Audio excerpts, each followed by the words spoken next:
कि न हो गुलबाग मस्तों की तो दुनिया वज्म मातम है, हमारे दम से जिंदा है कुछ कुछ दारुल फना बाबा। ए बाबा, हम जैसे अलमस्त लोगों से अगर ये दुनिया खाली हो जाए तो ये दुनिया तुरंत मिट जाएगी, क्योंकि हमारे दम से ये दुनिया चल रही है। बहुत बखान किया उसने, यहाँ तक कहा, अरे बाबा आपको मालूम नहीं है, सुराही खोलती है राजे दिल जब बाग कुलकुल से, फरिश्ते हैं पुकार उठते मलायक मरहवा बाबा।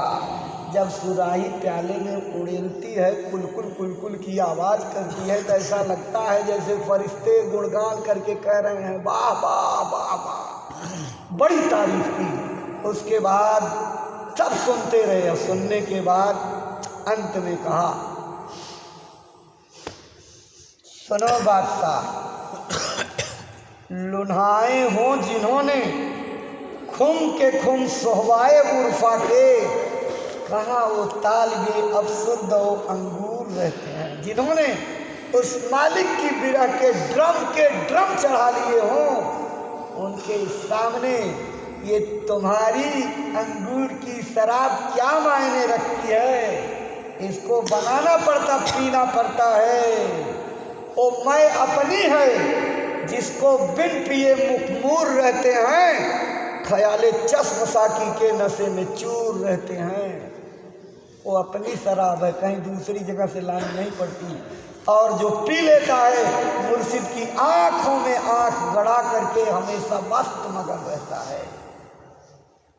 ए बादशाह, है बेहतर बस यही तरके मए अंगूर कर साहा, हमारे जाम से थोड़ी सी तू मंजूर कर साहा। अब अगर तर्क वितर्क से दूर हट करके बादशाह, तू थोड़ी सी मेरे शराब खाने वाली पी करके देख, तुझे ये नशे जो है, लेकिन पीने में कुछ परहेज का। ठीक है, परहेज करें, पहले पिलाओ। उन्होंने रास्ता बताया, रास्ता बता करके चढ़ा दिया, और जब उस नशे को चढ़ा तो उसने कहा कि महाराज अब क्या करके हम पहले इस नाद को उखड़वा करके यहाँ से फेंकवाओ, तब दूसरी बात करेंगे। नाद उखड़वा करके उसी दिन फेंकवा दिया और नामदान दे करके कहा भजन करो, और उसी भजन करने का ये नतीजा था। आप इस इतिहास की घटना को शायद जानते हो कि जब उसका बेटा सख्त बीमार पड़ा तो उसने अपने सतगुरु नानक जी को याद करके और 5 फेरे लगा करके कहा, वाहिगुरु अगर तुम इसको लेना ही चाहता है तो मेरी उम्र इसको बख्श दे और इसकी मृत्यु मुझे दे दे, ताकि कुछ दिनों तक मेरी सल्तनत चलती रहे। और इसी का परिणाम है कि गुरु को याद करके उसने 5 फेरे लगाए और बाबर की मृत्यु हो गई और हुमायूं जिंदा हुआ, कितने वर्षों तक राज किया। ये क्या है? ये कर्मों की रेख पर देख मारना है। ये कोई सतगुरु कर सकते हैं। पलटू लिखा नसीब का संत देता है फेर, साच नहीं दिल अपना ताते ला गए दे। लिखी हुई तकदीर को महात्मा बदल देते हैं, लेकिन किसकी? जिसके ऊपर गुरु का पक्का भरोसा हो, जो गुरु के ऊपर फिदा हो और दिन रात गुरु के अलावा उसको किसी दूसरी चीज में चैन नहीं। इसलिए अपने मालिक को याद करो, अपने मालिक को सब लोग रोज बैठ करके करो। और इस रास्ते में सफलता तब मिलेगी जब गांव गोद ले लोगे। जब गांव गोद ले करके अपने शरीर के अंदर भरे हुए कूड़े कचड़े को निकाल दोगे। सतयुग आने की सब इंतजारी कर रहे हो, लेकिन सतयुग में रहने के काबिल नहीं बनना चाहते हो। सतयुग तो आएगा निश्चित, पहले पृष्ठभूमि बन जाने दो। गंदा खून भरा रग रग में, इसको तो बह जाने दो। अगर आप मेहनत मशक्कत से गुरु महाराज के काम में निकल जाओगे, खून पसीना बहा दोगे, तो गंदे खून का शोधन हो जाएगा, शुद्ध रक्त आपकी नसों में संचार होने लगेगा। लेकिन अगर आपने इस काम को नहीं किया तो खून तो बहेगा, कुदरत बहा देगी, तबाही ला करके, जलजला ला करके, भयंकर विकराल परिस्थितियां ला करके, भूकंप ला करके, नरसंहार की घटना ला करके, महामारी ला करके, कोरोना के ओमिक्रॉन और मेगा डेल्टा ये सब पीछे हो जाएंगे। अभी तो पता नहीं कितने खराब आने वाले। इसलिए बचेगा कौन? जो भजन करेगा।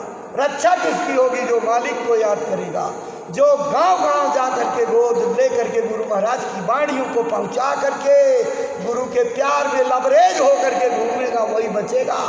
इसलिए अभी से अपनी बचाव करो, देर मत करो, निकल जाओ गांव में, गुरु महाराज का संदेश बता दो। तुम जमाने के बदलने वाले पाती दूत हो, तुम भगवान के शांति दूत हो, परमात्मा के सच्चे बेटे हो। परमेश्वर का राज कायम करने के लिए आपको उतारा गया है। लड़के बच्चों में मत फंस जाना, खेती गृहस्थी में मत फंस जाना, नौकरी चाकरी मकान दुकान में फंस करके अपने अनमोल समय को मत बर्बाद कर देना। उसको काम भर का जितना गुजारा होना चाहिए उतने के लिए रखना, मतलब भर का। बाकी सब समय और सारी शक्ति गुरु की सेवा में लगा दो, भाग्य ऊंचे हो जाएंगे, कर्म की रेख मिट जाएगी और नई इबारत लिख दी जाएगी।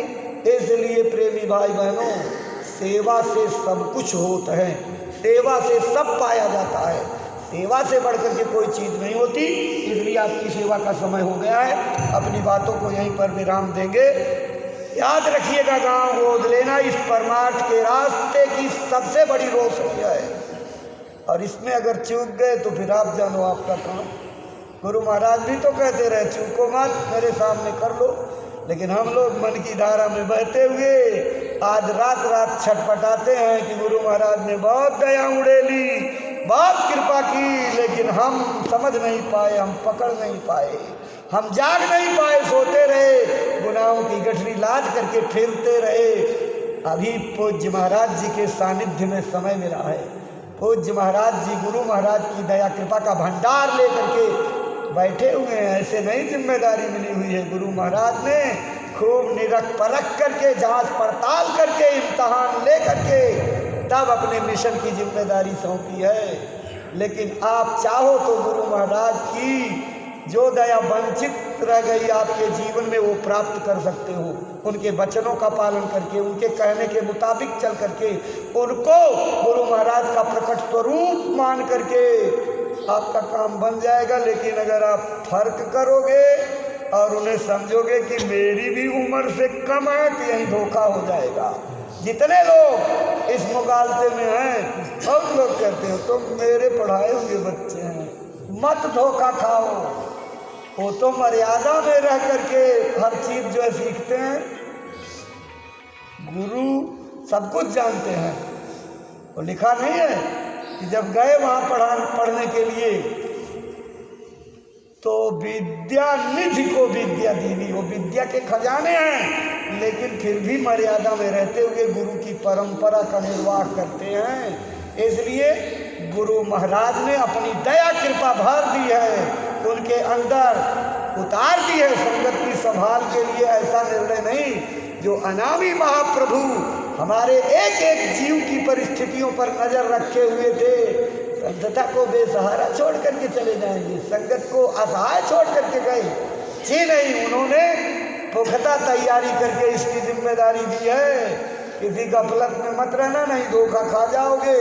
इसलिए अपने परमार्थ को बनाना है तो सर्वसमर्थ मान करके मैं दावे के साथ कहूँगा, धरती पर अगर कोई जगह हुआ संत सदगुरु है तो पूज्य महाराज जी हैं। बाकी तो सब ढोल की पोल आपको नजर आएगी। कैसे पता लगेगा?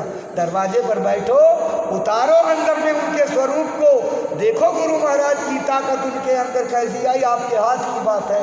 लेकिन आप करते धरते कुछ नहीं, पर बाहर से जानना चाहते हो कि सब कुछ मिल जाए, कभी नहीं मिलेगा। इसलिए करना पड़ेगा, तपना पड़ेगा, भट्टी में खड़े हो करके आपको इम्तहान दे करके निकलना पड़ेगा, तब कुछ समझ नहीं पाओगे। इसलिए प्रेमी भाई बहनों, आज सभी प्रेमी भाई बहन यहाँ से चलेंगे, वहीं जो सामने अपनी संस्था के जो मुख्य व्यवस्थापक इस खितौरा मंदिर के निर्माण में पूरे अपने जीवन को लगाने वाले आदरणीय वकील साहब का जहाँ पर छवि चित्र लगा हुआ है, उसी लखनऊ और बाराबंकी के बीच की जो रोड है वहाँ लखनऊ की तरफ से ईंट निकालने की सेवा है, इंटरलॉक की। पहले ये निकलेगी, अगर उससे कुछ लोग बच जाएंगे तो फिर रोड़ी कूटने में लग जाएंगे, लेकिन परमार्थी सेवा 1 घंटे तक यही काम होगी। वहीं आपको जो है काढ़ा नाश्ता जो मिलता है वहीं आपको मिलेगा। सब लोग चले चलिए, सामूहिक रूप से त्रुटियों को माफ़ करते हुए एक आरती बोल लीजिए, उसके बाद उठ करके वहीं पहुँचेंगे। जय गुरुदेव।